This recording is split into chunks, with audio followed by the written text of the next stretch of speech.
World War II, Adolf Hitler was voted the most outstanding personality in the world by students at Georgetown University in 1940.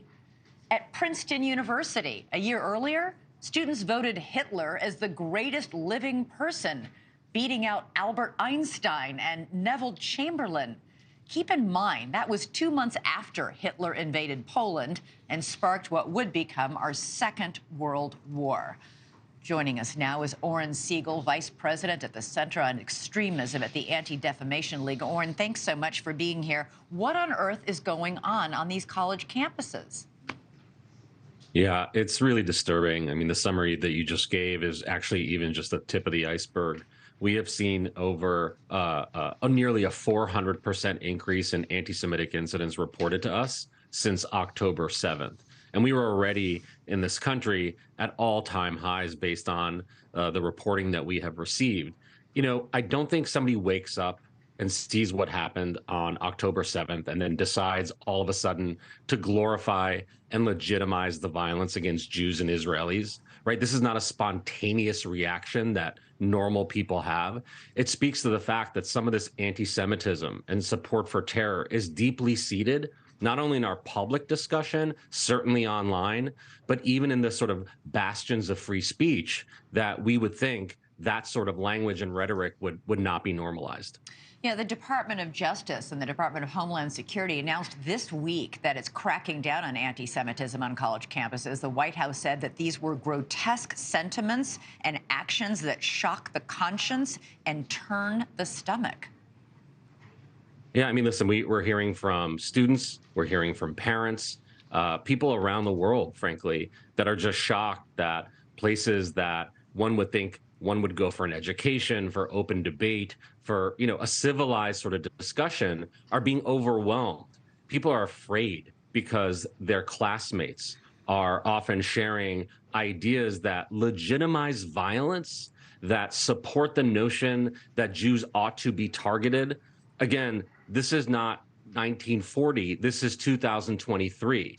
And when you think about some of the student groups who have been on these campuses for a long time, it actually shouldn't be such a surprise because the normalization of support for terror group ideology and isolating Jewish students because they are considered to be somehow pro-Israel, no matter what their personal ideas are, that is actually not a new thing. But what is it? I was so struck by the fact that in 1939 and 1940, leading universities in the United States of America, after Hitler had begun World War II, were voting him as the most admired person and the greatest person of all time.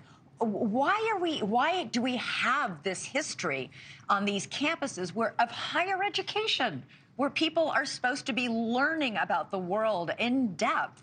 Why are we seeing this strain go back for decades of glorifying somebody like Adolf Hitler and engaging in anti-Semitic comments or conduct or beliefs?